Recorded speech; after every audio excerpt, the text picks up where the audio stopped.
Boa noite, irmãos. Convido a todos a se colocarem em pé e vamos abrir a palavra do Senhor no livro das Lamentações. Lamentações, capítulo 3.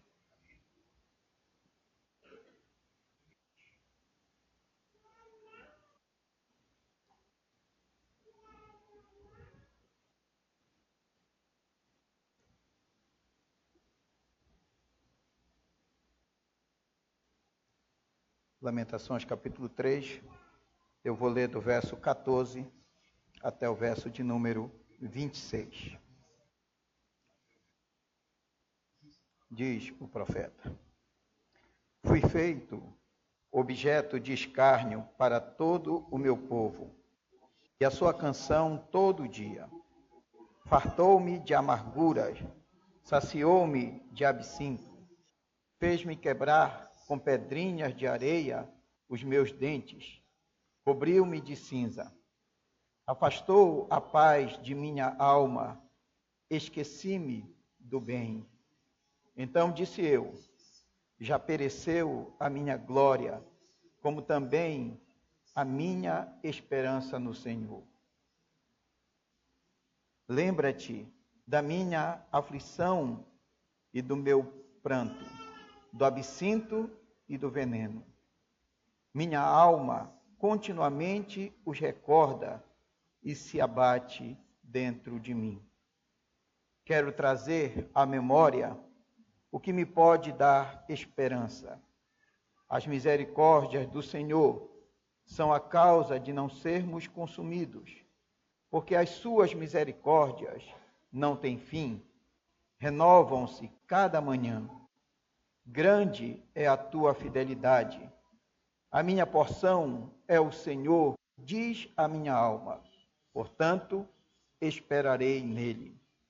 Bom é o Senhor para os que esperam por ele, para a alma que o busca. Bom é aguardar a salvação do Senhor, e isso em silêncio.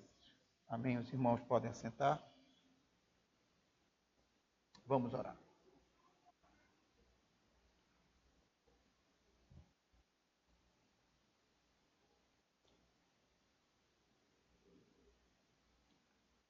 Senhor nosso Deus, nosso Pai eterno, louvamos o teu glorioso nome pela tua bondade infinita para conosco, pelas tuas misericórdias que, como acabamos de ler, se renovam a cada manhã, e pela graça que o Senhor nos concede de podermos, como teu povo, aqui nos ajuntarmos solenemente para te cultuar, para rendermos graças ao teu nome e também, Senhor, para sermos expostos ao ensino das Sagradas Escrituras.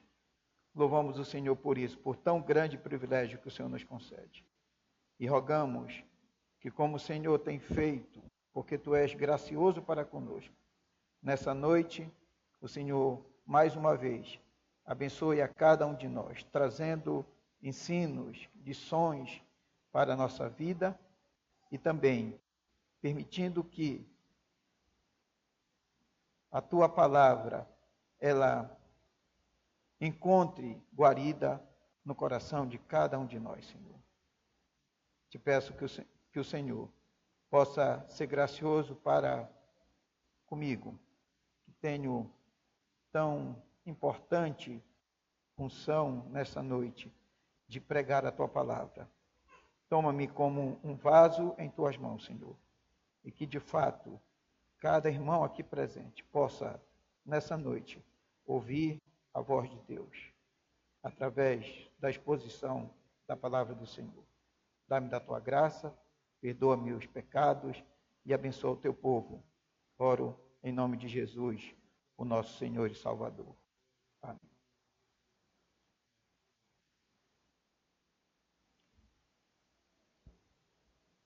Estava pensando durante a semana qual a palavra que representaria muito bem aquilo que a grande maioria dos brasileiros tem sentido nesses dias de grande caos e calamidade que o nosso país enfrenta.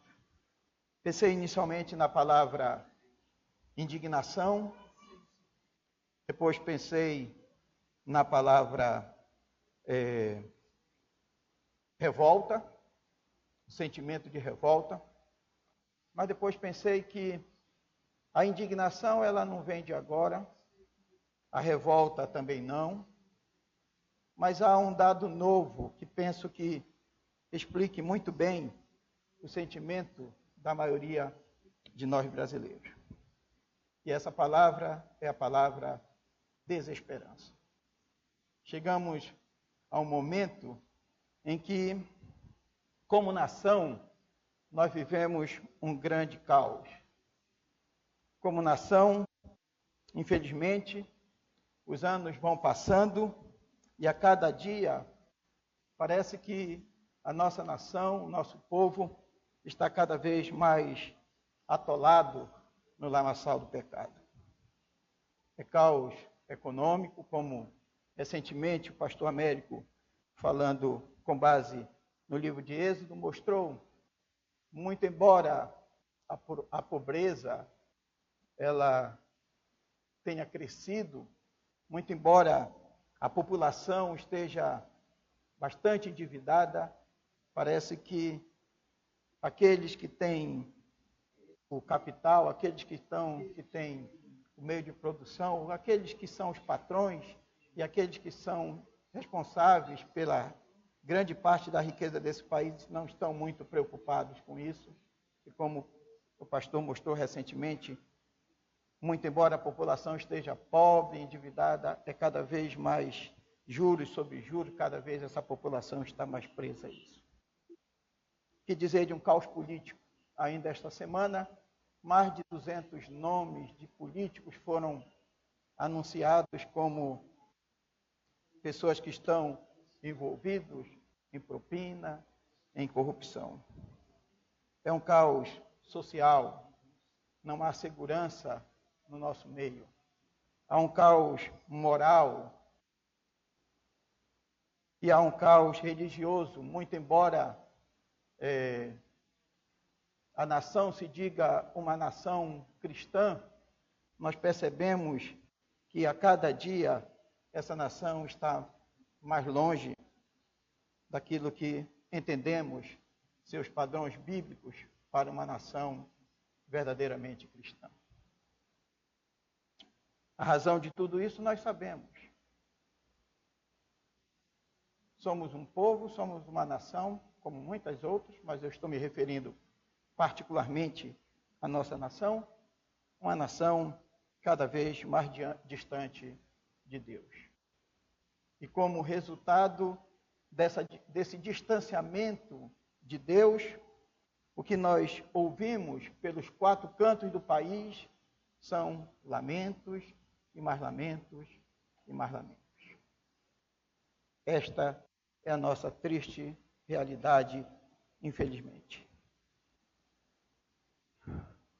O texto e o livro que escolhi para meditar com os irmãos é o livro das Lamentações. E o livro das Lamentações, ele também retrata o grande caos que Judá estava passando. A nação de Jeová, a nação de Deus, estava passando por um verdadeiro caos. O livro de Lamentações, muito embora não esteja incluído entre os chamados livros poéticos, Jó, Salmos, Provérbios e Cantares, ele é um poema. É um poema melancólico. E era uma forma não muito incomum naquele contexto, né? As poesias melancólicas. E, de forma poética, nós vamos encontrar Jeremias, né? mostrando a situação de calamidade que aquele povo estava sofrendo. A situação, o contexto, é que aqui nós estamos por volta do ano 587 antes de Cristo. A nação de Judá tinha sido invadida pelo Império Babilônico, Nabucodonosor. No ano 605, os jovens foram levados, foram deportados. No ano 600, uma outra parte do povo foi levada cativa. E, por fim, no ano 585, provavelmente, a nação foi destruída, inclusive o templo e os muros da cidade foram destruídos. E o livro vai retratar justamente esta situação de grande caos, de grande calamidade que o povo e que a nação de Israel ou a nação de Judá estava vivenciando. Nesse livro, o profeta, ele jorra toda a sua mágoa, todo o seu lamento, mais ou menos como é jorrado a mágoa e o sepultamento quando morre uma pessoa muito íntima, resultante de algo inesperado ou de uma tragédia. Assim como o livro de Jó, que descreve uma situação de calamidade, o livro das Lamentações também descreve uma situação de grande calamidade. Só que o livro de Jó, a diferença do livro de Jó para o livro das Lamentações, é que no livro de Jó, Jó descreve uma calamidade pessoal ou familiar, enquanto que o livro das Lamentações ela descreve uma calamidade nacional. É o povo que está vivenciando aquele momento de grande tragédia. Nós percebemos, folheando o livro, nós percebemos que a tragédia que o povo vinha sofrendo, ela era resultado do juízo divino. Foi Deus quem possibilitou, na sua vontade permissiva, que os caldeus invadissem, os caldeus, os babilônicos invadissem, e então trouxessem grande calamidade para o seu povo. Na realidade, 120 anos antes, o profeta Isaías já vinha profetizando o que haveria de acontecer caso Israel não se voltasse para o Senhor. Foi o texto que eu pedi ao presbítero Jonas que lesse. E aqui o profeta Jeremias, ele também já vem falando ao povo por cerca de 40 anos acerca do que haveria de acontecer se o povo não se voltasse para o Senhor e não abandonasse os seus pecados. O fato é que o povo não se voltou ao Senhor, o povo não abandonou os seus pecados, e então chegara o grande dia da prestação de contas, e esse grande dia era um dia muito terrível. O livro das Lamentações, ele traz duas grandes mensagens. A mensagem maior, ela ressalta acerca do pecado do povo.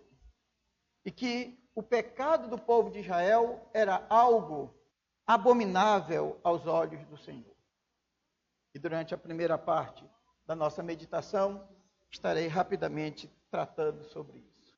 O pecado como algo abominável aos olhos do nosso Deus. E a segunda mensagem é que, em momento de calamidade, como o povo de Judá está vivendo, é bom lembrar que Deus, e apenas em Deus, há uma verdadeira esperança. A esperança do povo, como nós veremos, ela só pode vir de Deus. E é isso que, como lemos, o profeta vai falar. Quando ele diz assim, quero trazer à memória o que pode me dar esperança. Como nação, nós vivemos esse caos. E muitos de nós, mesmo sendo cristãos, mesmo sendo crentes, mesmo sabendo que enquanto estamos aqui, somos apenas peregrinos e forasteiros. A nossa pátria não é esta, a nossa pátria é celestial. Mas nós, enquanto estivermos aqui, nós vamos vivenciar, nós vamos ter as alegrias e tristezas que uma nação pode ter. Mas sempre lembrar que em momento de calamidade, desesperança, quando o nosso coração estiver bastante atribulado pelas circunstâncias da vida, devemos procurar trazer à nossa memória o que é que pode nos dar a esperança. Esse foi o tema que eu escolhi para a nossa meditação. O que é que pode nos trazer esperança? Mas antes de falar do que pode nos trazer esperança, quero pelo menos mencionar a situação que o povo estava vivenciando, que seria essa primeira mensagem do livro, o pecado e o fato de que esse pecado, o pecado do povo, era abominável aos olhos do Senhor e sempre o pecado traz tristes consequências. E é isso que nós vamos ver agora. Ao lermos o livro, nós percebemos aqui que a razão da calamidade é o povo pecou, o povo foi advertido. Durante muito tempo, Deus advertiu o povo, mostrando um dos seus atributos, que é o atributo da sua longanimidade. Mas, mesmo assim, o povo não atentou para a advertência do Senhor.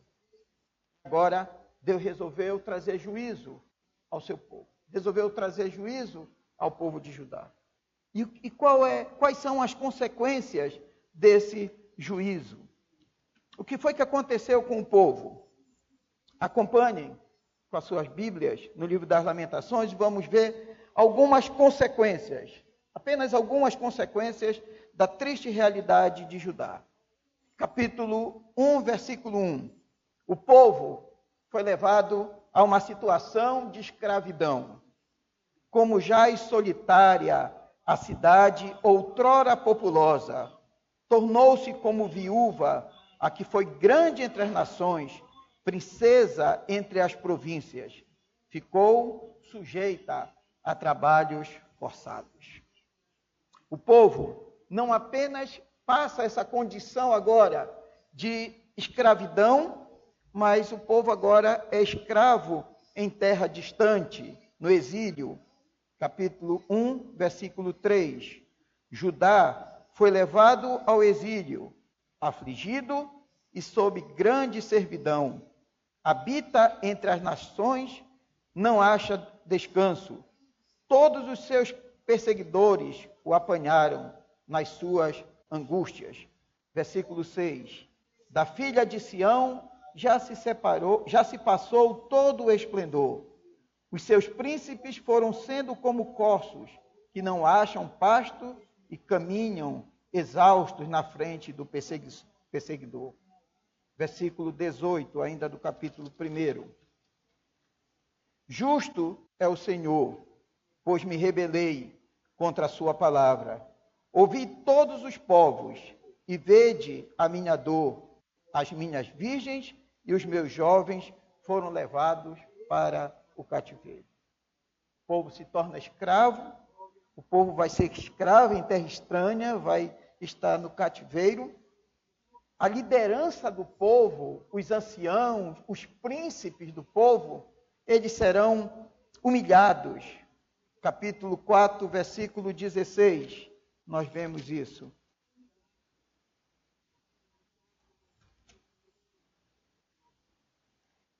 A ira do Senhor os espalhou. Ele jamais atentará para eles. O inimigo não honra os sacerdotes, nem se compadece dos anciãos. Capítulo 5, versículos 11 e 12. Forçaram as mulheres em Sião, as virgens nas cidades de Judá. Os príncipes foram por eles enforcados. As faces dos velhos não foram mais reverenciadas como antes. O próprio culto e os elementos de culto que Deus tinha mesmo instruído ao povo, eles foram violados. Voltando ao capítulo 1, versículo 10. Estendeu o adversário a mão a todas as coisas mais estimadas dela, pois ela viu entrar as nações no seu santuário, acerca das quais proibiste que entrassem na tua congregação.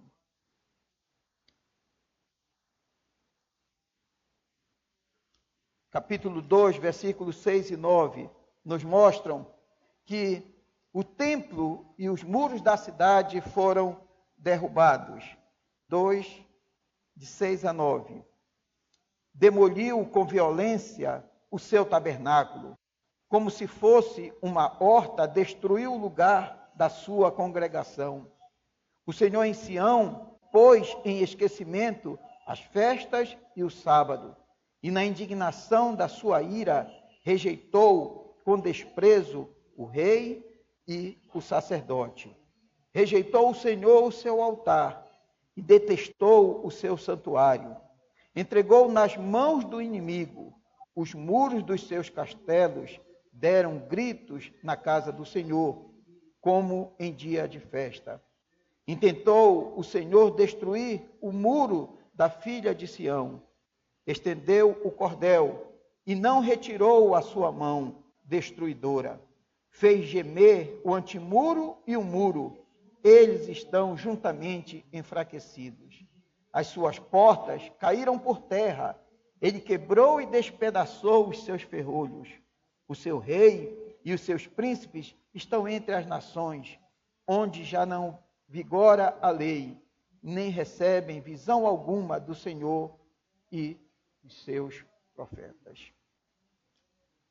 E por último, para a gente entender um pouquinho do quadro de calamidade, algo muito forte nos é mostrado com relação a uma situação terrível das mães diante daquela situação de calamidade, de fome cruel que o povo o povo passou a vivenciar, das mães serem obrigadas a assarem os seus próprios filhos para comer. Capítulo 1, versículo 11. Novamente. 11. Todo o seu povo anda gemendo e à procura de pão, aqui é a fome. Deram eles as suas coisas mais estimadas, a troco de mantimento, para restaurar as forças.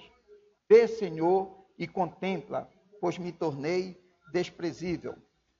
Capítulo 2, versículo 11.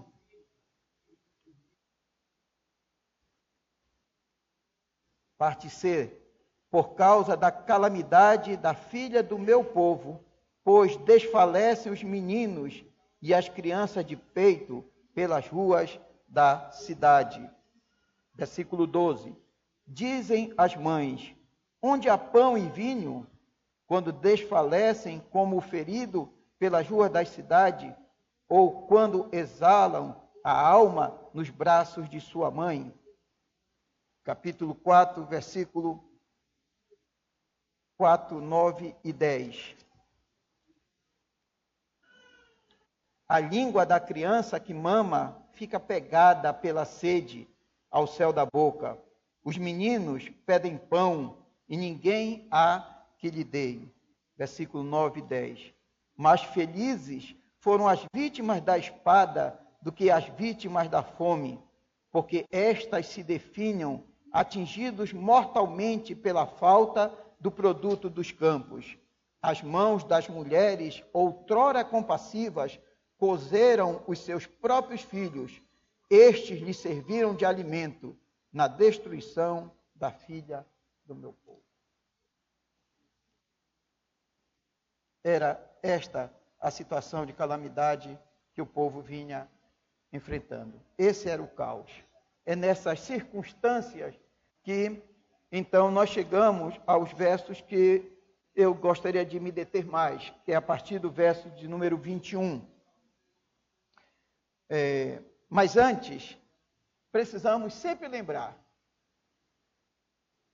que, muito embora nessa nossa meditação eu utilize esses versos apenas como pano de fundo para mostrar a realidade do povo e o que vai levar o profeta a buscar esperança, é bom sempre nós lembrarmos que o Senhor é o mesmo. O Senhor, ele é imutável, ele não muda a sua maneira de agir.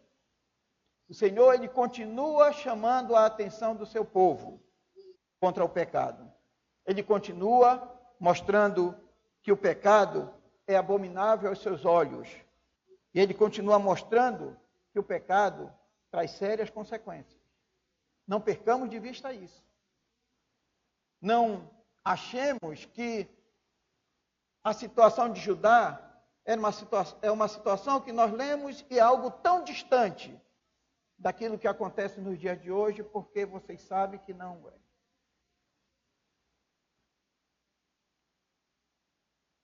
Lembramos do que o apóstolo Paulo nos diz, que o salário do pecado é a morte. Para nosso consolo, ele diz que todos pecaram e carecem da glória de Deus. E para o nosso consolo, graças a Deus, Deus tem estado conosco. Deus tem usado esse púlpito para nos falar. Mas ele é o mesmo. Se vivenciarmos ou se compactuarmos com uma vida de pecado, certamente o juízo haverá de vir. Mas eu queria me deter agora nesses versos que falam mais ao meu coração quando eu pensei em olhando para a situação do nosso país e olhando para aquilo que a palavra de Deus tem nos dito. O que é que pode nos trazer esperança? O que é que pode nos dar esperança diante das situações de calamidade? Ou o que poderia trazer esperança ao profeta diante daquele grande caos que a nação estava vivenciando? Um escritor chamado Eugene Peterson, ele disse mais ou menos o seguinte: é mais fácil desfalecer em desespero do que viver com base na esperança. Pois quando vivemos em desespero, não temos de fazer nada ou assumir risco. Tudo que vier pode ser considerado como lucro. No entanto, diante de um quadro caótico, Jeremias não quis ser um poço de mágoa. Ele não quis morrer envenenado com a amargura de sua alma, que são o que nós lemos nos versos 14 até 20. Ele descreve a dor que lhe toma o coração nesses versículos que nós lemos, 14 a 20. Mas diante disso, ele não disse não. Diante disso, ele disse: não, eu não quero ser um poço de amargura. Eu não quero morrer consumido pela desesperança e pela dor. E esta, irmãos, é uma das qualidades que nós aprendemos com os profetas. Eles sempre olham para o presente, viam a calamidade do povo, viam que o povo estava em pecado, pregavam contra o pecado, não compactuavam com aquela situação, mas eles também sempre olhavam para frente. Eles sempre olhavam para uma vida com esperança, mesmo em momentos de tragédia e de dor. E é por isso que ele diz, diante daquele quadro, ele não quer desfalecer com o coração amargo. Então ele diz assim, o que é que pode me trazer esperança? O que é que pode dar esperança à minha vida? E a primeira coisa que ele diz está no versículo 22. A primeira coisa que pode trazer esperança a cada um de nós é o fato de que as misericórdias do Senhor são a causa de não sermos consumidos, porque as suas misericórdias não têm fim e elas se renovam a cada manhã. Ou seja, a misericórdia do Senhor era, em primeiro lugar, a força motriz que levava Jeremias a continuar vivendo. Ele sabia muito bem a causa da calamidade, do pecado. Ele não tinha dúvida disso e nem fazia vista grossa. Isso é importante a gente ter em mente. Os profetas não faziam vista grossa ao pecado do povo. Mas ele traz à memória o quê? Ele traz à memória a misericórdia de Deus. Pois o Senhor, na visão de Jeremias, tinha um amor constante e foi por amor ao seu povo que ele permitiu e até usou os caldeus contra o povo. Isso nós percebemos nos profetas. Livro do profeta Abacuque, capítulo 1, versículo 12, diz Abacuque, não és tu, Senhor, desde a eternidade? Tu és o meu Deus, o meu santo? Não morreremos, ó Senhor, para executar juízo. Puseste aquele povo, tu, ó rochas, o fundaste para servir de disciplina. Provérbios 3, 11 e 12. Filho meu, não rejeites a disciplina do Senhor, nem te enfades da sua repreensão, porque o Senhor repreende a quem ama, assim como o pai ao filho a quem ele quer ver. É isso que o profeta tem em mente. Ele sabia que as misericórdias do Senhor, elas são diárias, elas se renovam a cada manhã. Como veremos mais adiante no versículo 31 e 32 desse mesmo capítulo, ele sabia que o castigo do Senhor dura por algum momento, mas a sua misericórdia, ela dura para sempre. E esse refrão é um dos refrões mais belos que nós encontramos no livro de Salmos. Lá no livro de Salmos nós temos vários versículos e o refrão vem se repetindo, se repetindo. A misericórdia do Senhor dura para sempre. E é isso que o profeta tem em mente. Ele diz, a causa de não sermos consumidos é a misericórdia do Senhor por nós. E a maior prova da misericórdia de Deus para conosco, agora não reportando-me diretamente a ajudar, mas reportando a nós no presente século, foi o fato dele ter enviado o seu Filho para morrer pelos nossos pecados. Diz o apóstolo Paulo, Romanos 5, 7 e 8. Dificilmente alguém morreria por um justo, pois poderá ser que pelo bom alguém se anime a morrer. Mas Deus prova o seu próprio amor para conosco pelo fato de ter Cristo morrido por nós, sendo nós ainda pecadores. É isso que é misericórdia. Precisamos compreender bem o que significa a palavra misericórdia. Conta-se a história de, não sei se verídica ou não, a história de que um determinado dia, um dos soldados de Napoleão Bonaparte, foi pego no horário de seu sentinela, no horário de trabalho, ele foi pego dormindo. E então ele foi levado a Napoleão e Napoleão mandou matar. Tinha mandado matá-lo. Você vai ser morto. porque você foi pego dormindo.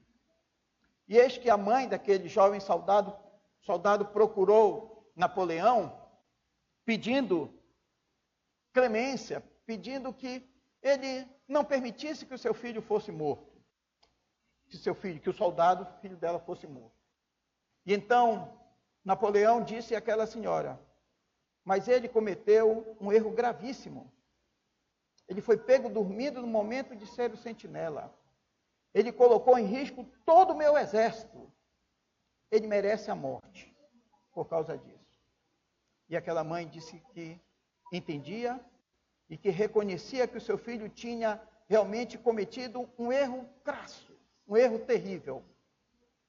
E por reconhecer que ele tinha cometido esse erro, era que ela estava diante dele pedindo que ele fosse misericordioso para com seu filho. E diz a história que Napoleão usou de misericórdia naquele momento e liberou o soldado. Precisamos compreender que todos nós, a cada dia que acordamos, lembrar que o que nós merecíamos era o inferno, por causa dos pecados que cometemos dia após dia, em pensamentos, ações, nas nossas palavras. Cada dia, ao acordarmos, devemos ser conduzidos a isso, a percebermos o que é que eu mereço. Eu mereço a morte. Mas como diz o profeta, mas as misericórdias do Senhor, elas se renovam a cada manhã. E quando reconhecemos e somos levados a esse sentimento de arrependimento, eis que a palavra do Senhor vem como consolo, nos dizendo, as minhas misericórdias se renovam a cada manhã. E esta é a razão pela qual você, Célio, não vai ser consumido.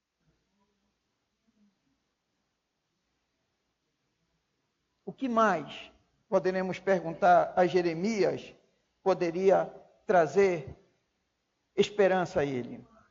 Além do fato de Deus ser misericordioso, diz o versículo 23, na sua parte B. Ele vem dizendo, as misericórdias do Senhor renovam-se a cada manhã. E ele diz, grande é a tua fidelidade. O primeiro atributo que Jeremias contempla é o atributo da misericórdia divina. O segundo atributo que ele contempla é o atributo da fidelidade de Deus. Deus é fiel. O Senhor não é apenas misericordioso, mas ele também é fiel à sua aliança. Aliança essa que ele tinha feito lá com Abraão. Gênesis capítulo 12, versículo 1 e 3. 1 a 3 diz o seguinte, ora, disse o Senhor a Abraão, sai da tua terra, da tua parentela e da casa de teu pai, e vai para a terra que te mostrarei. De ti farei uma grande nação, e te abençoarei, e te engrandecerei o nome.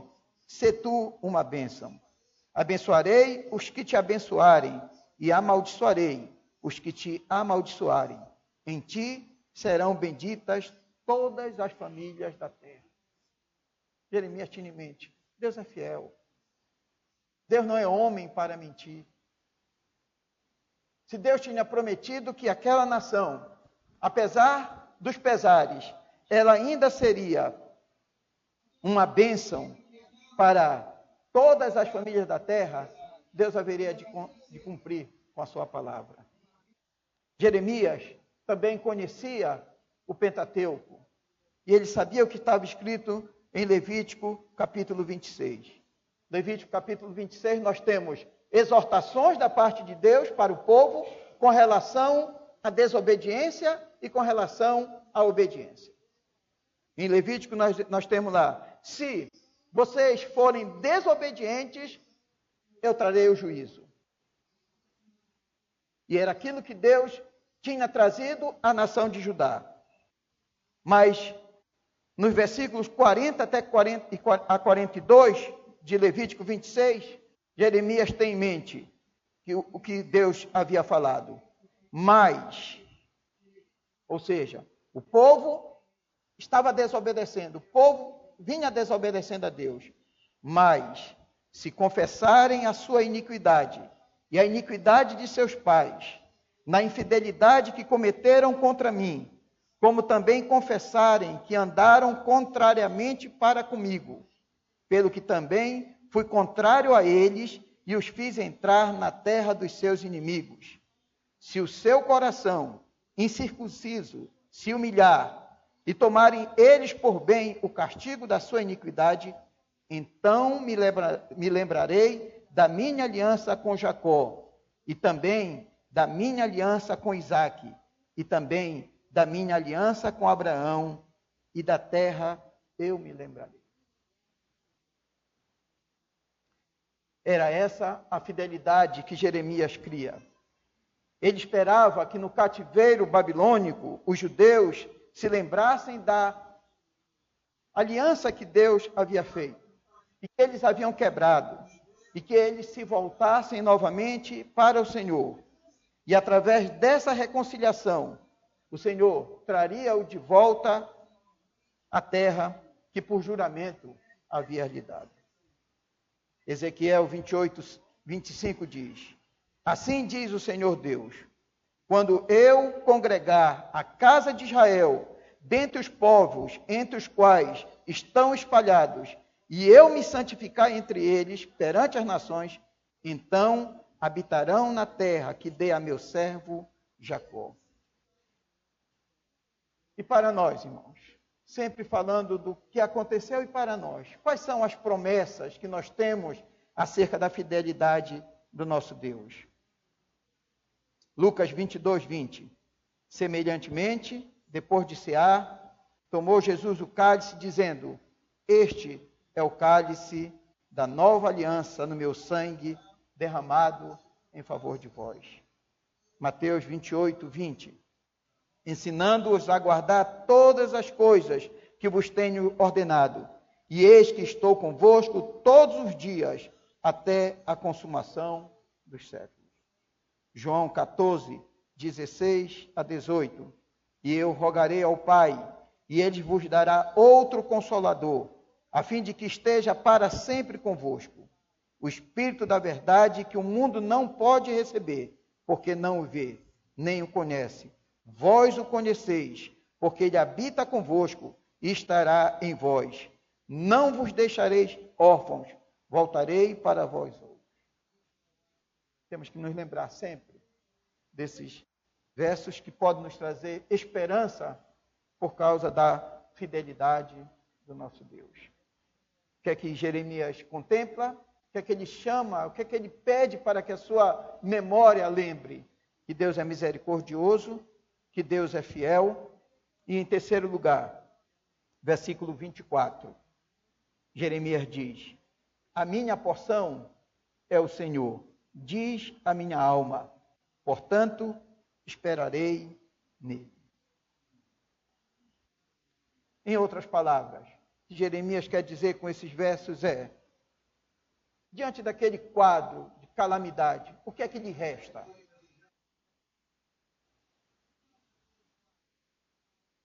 Somente o Senhor. Quando ele diz, a minha porção é o Senhor, a ideia é que Jeremias está dizendo, a minha única esperança, a única esperança para o povo era o Senhor. O Senhor era a sua herança, era a única coisa que era real em sua vida. E era isso que importava. A situação era de calamidade. Por certo, os bens materiais tinham sido perdidos. A família estava destroçada, como nós vimos as mães cozendo os seus próprios filhos. Os sonhos daquele povo, naquele contexto, deixaram de existir. Mas o Senhor nunca haveria de deixar de ser o seu bem maior. Eu lembro-me da última estrofe do livro do hino que nós cantamos, escrito por Lutero, Castelo Forte. Se temos que perder famílias, bens, prazer, se tudo se acabar e embora a vida vá, resta uma esperança. Com ele reinaremos. É isso que Jeremias tem em mente. Deus é misericordioso. Deus é fiel. Deus era a sua única porção. Só Deus. Mas ele vai um pouco mais adiante. No versículo 25, o que é que ele contempla? Versículo 22 e 23, ele contemplou a misericórdia do Senhor e a sua fidelidade. Versículo 24, ele chamou à sua memória o fato de que o Senhor era a porção da sua alma. Versículo 25, ele vê outro atributo do Senhor. Bom é o Senhor para os que esperam por ele, para a alma que o busca. O atributo da bondade divina. Deus é bom. Ele é bom para os que nele esperam. É bom ter esperança em Deus, porque ele é bom para aqueles que nele esperam. Jeremias não tinha em que esperar. Os reis de Judá, o que foi que eles fizeram? Eles esperaram a ajuda de outras nações contra o exército babilônico. Mas essa ajuda não veio. Mas na visão de Jeremias muito embora as outras nações, os outros reinos, não tivessem vindo para ajudar Judá, ele tinha a plena convicção de que Deus não falha. Deus não falha.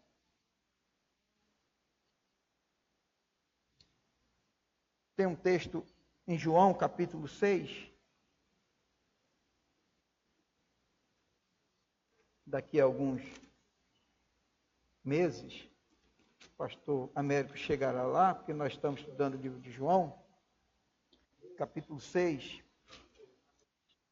Nós temos, a partir do versículo 16, o episódio que Jesus anda pelo mar, anda sobre o mar. Diz o versículo 16: Ao descambar o dia, os seus discípulos desceram para o mar. E tomando um barco, passaram para o outro lado, rumo a Cafarnaum. Já se fazia escuro, e Jesus ainda não viera ter com eles. E o mar começava a empolar-se, agitado por vento rígido que soprava. Tendo navegado uns 25 a 30 estádios, eis que viram Jesus andando por sobre o mar, aproximando-se do barco. E ficaram possuídos de temor. Mas Jesus lhe disse: Sou eu, não temais. Então eles, de bom grado, o receberam. E logo o barco chegou ao seu destino.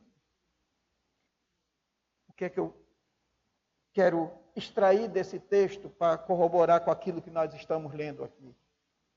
É que eles, tomando o barco, passaram para o outro lado.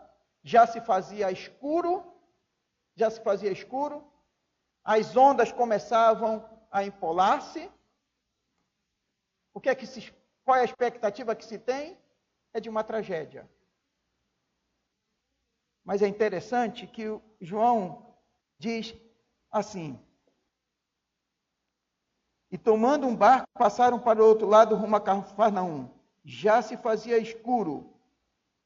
Ele poderia colocar assim: e Jesus não viera a ter com eles. Mas o que é que os discípulos têm em mente?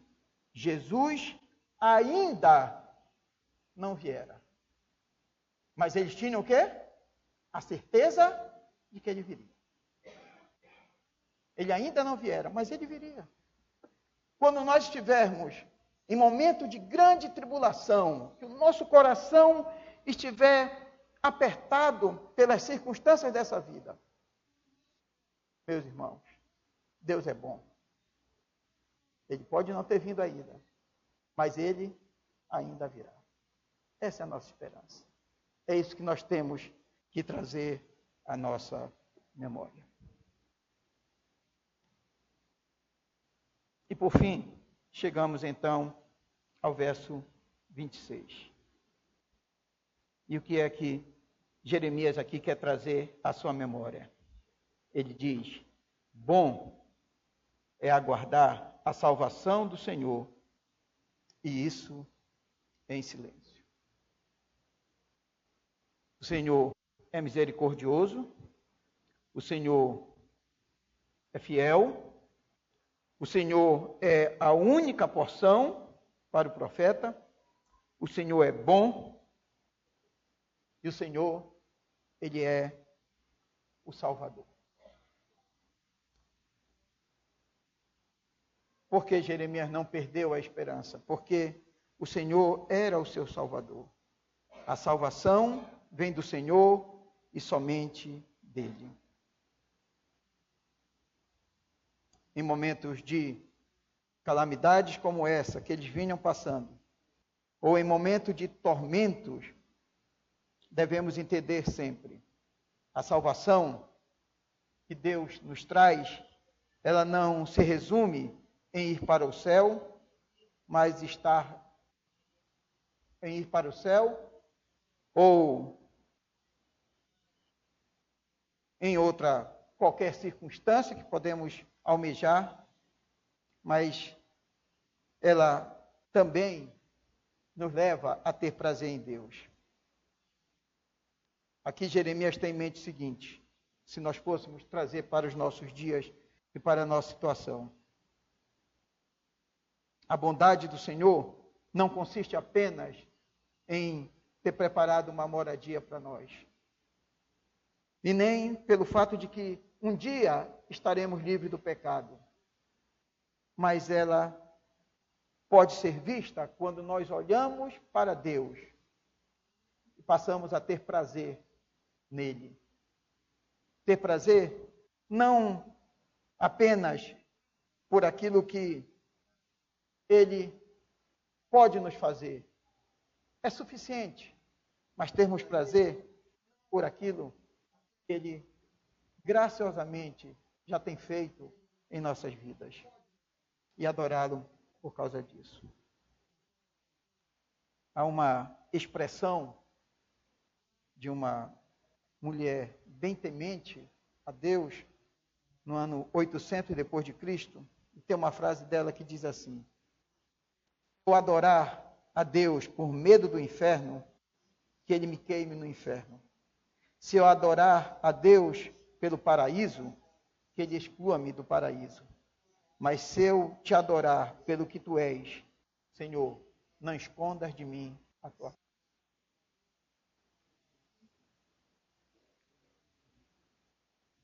Quero concluir olhando para os versos 31 e 32.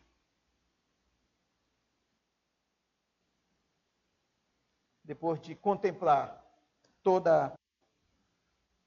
todos esses atributos do nosso Deus, Jeremias diz o seguinte: o Senhor não rejeitará para sempre, pois ainda que entristeça alguém, usará de compaixão, segundo a grandeza das suas misericórdias.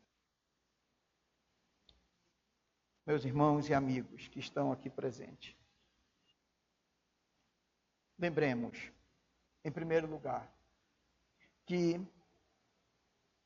o pecado é algo terrível e ele é abominável aos olhos do Senhor, e ele traz consequências terríveis. Muitas vezes não apenas para os pais, mas as consequências até os filhos e os filhos dos filhos, como a palavra do Senhor nos diz. Por isso, fujamos do pecado. Não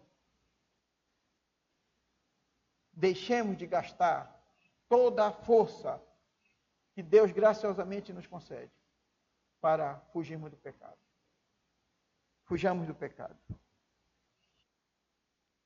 Diante das calamidades, sejam elas pessoais, como no caso de Jó, sejam elas nacionais, como no caso de Judá, traga sempre a sua memória. Confie na misericórdia e na fidelidade de Deus. Confie a sua vida naquele que é o único caminho, é a nossa única esperança. Confie a sua vida a Ele.